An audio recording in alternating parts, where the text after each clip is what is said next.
For 2015 we have a budget of €12.131 billion. In addition to that, there's a provision of an extra €35 million for new developments in mental health. And overall that means that in 2015 we'll be able to spend about €115 million more than we spent in 2014.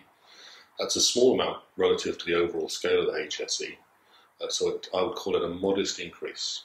But what's most significant is that it's not a decrease, and it comes after many years of real decreases.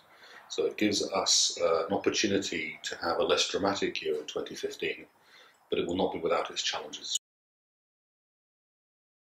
What I can't promise patients is an end to waiting lists. The level of increase in demand for our services is such that in the course of 2015, unfortunately, waiting lists are going to be part of the reality. But we are not going to be in the situation that we were at the start of this year, but the level of resources we had was not enough even to stand still. So we are going to be able to stand still, and through some service improvements we're going to be able to do better than that. So we can look forward to a more stable year for our services. Particularly patients who are looking for care in the community, in older years, or for nursing home support. We'll have 300 more nursing home places available this year.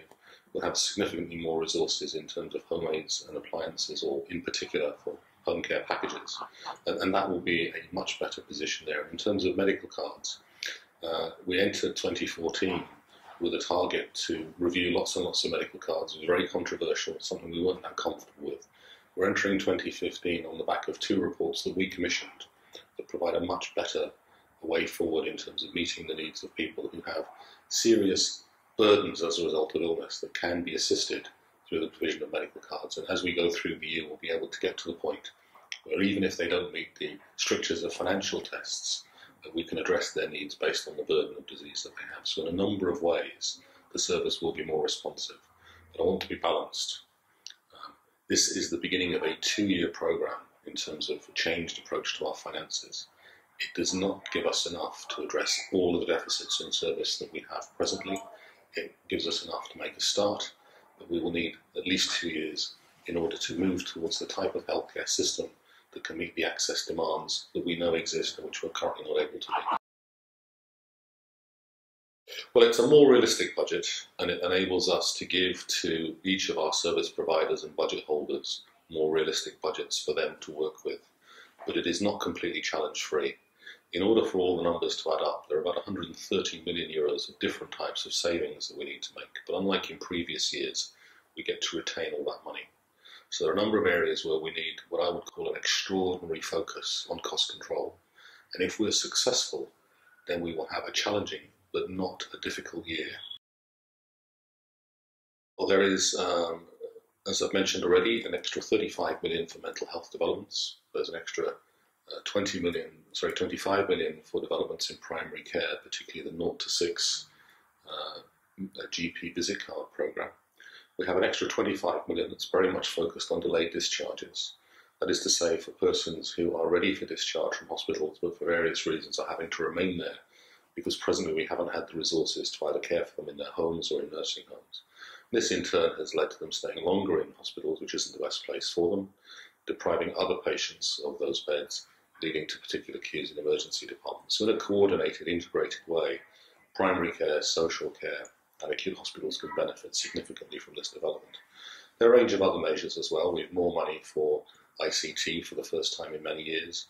We'll be beginning the process of extending breast check to persons over the age of 65 years attained. So there are a number of key developments and a number of particular service pressures which we've addressed, which are too long to list here, but they're all fully itemised in the service plan. In addition, we're introducing a new accountability framework. That is to say, now that we've got more realistic budgets, we really have to perform against them. So we're asking all of our managers throughout our system, and all those who have control of resources and services, to perform against a balanced scorecard of access, quality, the use of financial resources, and the way we manage and utilise and look after the people who work in our services. And we'll be putting in place a fairly rigorous process to ensure that we're doing the best we can across those 4 domains. Well, I think the first thing to say is that 2014, unlike some of the years before, has been extraordinarily challenging. And the fact that our services are in the condition that they are although challenged, is a testament to the hard work, commitment and skill of the thousands or virtually 100,000 people that we have working in our health services. Obviously, everyone will be aware that there are fewer people, broadly speaking, doing more work and getting less pay for it, and the fact that people have remained so committed is very important. What we can say about 2015 is that it's not going to be just as stressful a year as previous years. We don't have enough money to do everything that we want to do. We can't abolish waiting lists. We can't do all the service developments that we want to do, and we still have to live within budgets. But some of the things that I know have driven colleagues particularly mad, of having posts vacant while at the same time spending very large amounts of money on agency staff, we're now in a position to move on from that. We need to both control our spend on agencies and bring it down, but at the same time making sure that where having permanent staff is important for quality and safety and continuity of care, that we make that switch.